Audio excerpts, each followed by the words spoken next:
जहां पर JD Vance इस वक्त प्रेस कॉन्फ्रेंस कर रहे हैं, सुनवाते हैं आप। More than it's bad news for the United States of America. So we go back to the United States having not come to an agreement. We've made very clear what our red lines are, what things we're willing to accommodate them on, and what things we're not willing to accommodate them on. And we've made that as clear as we possibly could, and they have chosen not to accept our terms. Questions? Sir, Nick Robertson from CNN. Precisely what have they rejected here? Can you help us understand it a little bit? Well, I won't go into all the details because I don't want to negotiate in public after we've negotiated for 21 hours in private. But the simple fact is that we need to see an affirmative commitment that they will not seek a nuclear weapon, and they will not seek the tools that would enable them to quickly achieve a nuclear weapon. That is the core goal of the President of the United States, and that's what we've tried to achieve through these negotiations. Again, their nuclear program, such as it is, the enrichment facilities that they had before, they've been destroyed. But the simple question is, do we see a fundamental commitment of will for the Iranians not to develop a nuclear weapon, not just now, not just 2 years from now, but for the long term? We haven't seen that yet. We hope that we will. Jen. Was there a framework on anything? And also, did the Iranian frozen assets come up? And did you reach any conclusions on those frozen assets? We talked about all those issues, Jen, and we talked about a number of issues beyond that. And so certainly those things came up. But again, we just could not get to a situation where the Iranians were willing to accept our terms. I think that we were quite flexible. We were quite accommodating. The president told us, you need to come here in good faith and make your best effort to get a deal. We did that. And unfortunately, we weren't able to make any headway. Preston.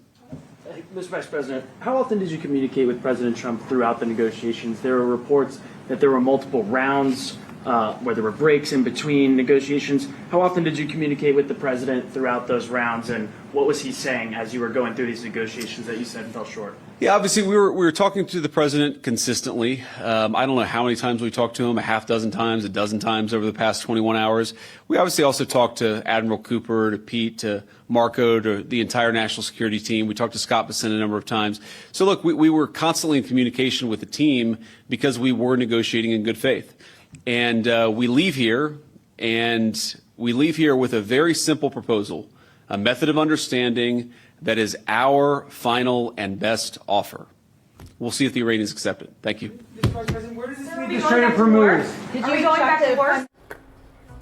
तो इस वक्त की बहुत बड़ी खबर आ रही है इस्लामाबाद से। इस्लामाबाद वार्ता से जुड़ी ये बड़ी खबर है।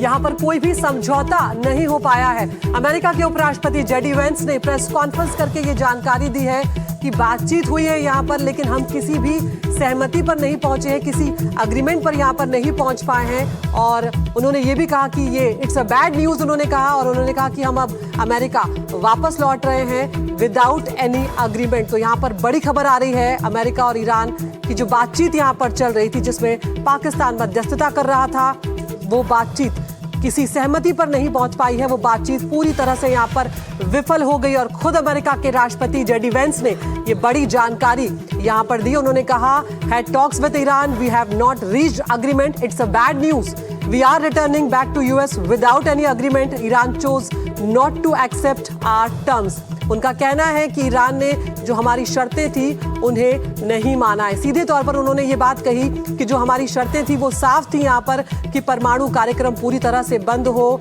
जो संवर्धित यूरेनियम है 450 kg वो यूरेनियम ईरान सौंप दे, मिसाइल प्रोग्राम को खत्म करे, हॉर्मुज स्ट्रेट से नियंत्रण को भी ईरान छोड़े। लेकिन ईरान इन शर्तों पर राजी नहीं हुआ है। तो माना यह जा रहा था यहाँ पर कि किसी न किसी नतीजे पर पहुंचेंगे, कोई ना कोई सहमति बन जाएगी, लेकिन एक निराशा भरी खबर जो है वो फिलहाल पाकिस्तान से सामने आ रही है। यहाँ पर कोई भी सहमति नहीं बन पाई है। बड़ा झटका है ये। बिल्कुल। और जेडी वेंस ने भी कहा कि अमेरिका का शुरुआती दौर से अमेरिका अच्छी नीयत से बातचीत करना चाहता था, लेकिन ऐसा नहीं हो पाया। बहुत सारे ऐसे मुद्दे हैं, चाहे टोल को लेकर हो, यूरेनियम को लेकर हो, हॉर्मुज को लेकर हो, इससे लेकर सहमति नहीं बन पाई है ईरान के साथ में। और कोशिश यही रहेगी अमेरिका की, हमेशा कोशिश यही रही कि इस युद्ध को जल्द से जल्द खत्म किया जाए।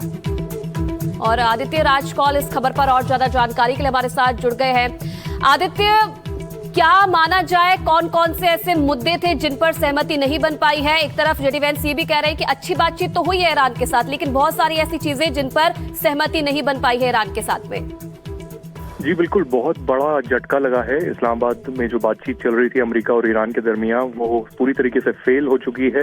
ये लेटेस्ट जानकारी जेडी वैंस जो अमेरिका के उपराष्ट्रपति हैं, उन्होंने एक प्रेस कॉन्फ्रेंस में, एक प्रेस वार्ता में अभी दी, जो पूरी डिटेल्स अभी तक नहीं बताई हैं। लेकिन सबसे बड़ा मुद्दा ये है कि इजराइल का जो पूरी तरीके से एक ऑफेंसिव चल रहा है लेबनान में, उस पर मतभेद था।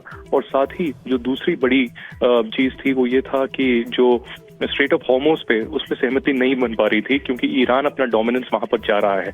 तो ये कुछ अहम मुद्दे थे। 21 घंटे से जो है वार्ता चल रही थी इस्लामाबाद में, पाकिस्तान इसमें मीडिएशन कर रहा था, लेकिन इसमें पूरी तरीके से बातचीत जो है फेल हो चुकी है। अब अगली बार बातचीत कहाँ होगी, कैसे होगी, ये वक्त ही तय करेगा। लेकिन अभी तक पूरी तरीके से सीज फायर जो है 2 हफ्ते तक चलेगा, लेकिन जंग का अंजाम आगे क्या रहेगा वो बातचीत में ही आगे तय होगा। तो जो है दूसरी बार हो सकता है कि टर्की में या इजिप्ट में कहीं पे बातचीत हो, लेकिन अभी तक उस पे सहमति नहीं बन पाई है। एक बहुत बड़ा झटका ये है, 40 दिन के युद्ध के बाद एक बहुत बड़ा जो है अल्प विराम लगने वाला था, लेकिन अभी पता चला है कि पाकिस्तान में जो बातचीत चल रही थी, और पाकिस्तान ने भी इस पे बहुत बड़ा PR किया था कि वो मीडिएट कर रहे हैं, लेकिन इसमें कोई भी सफलता नहीं मिली।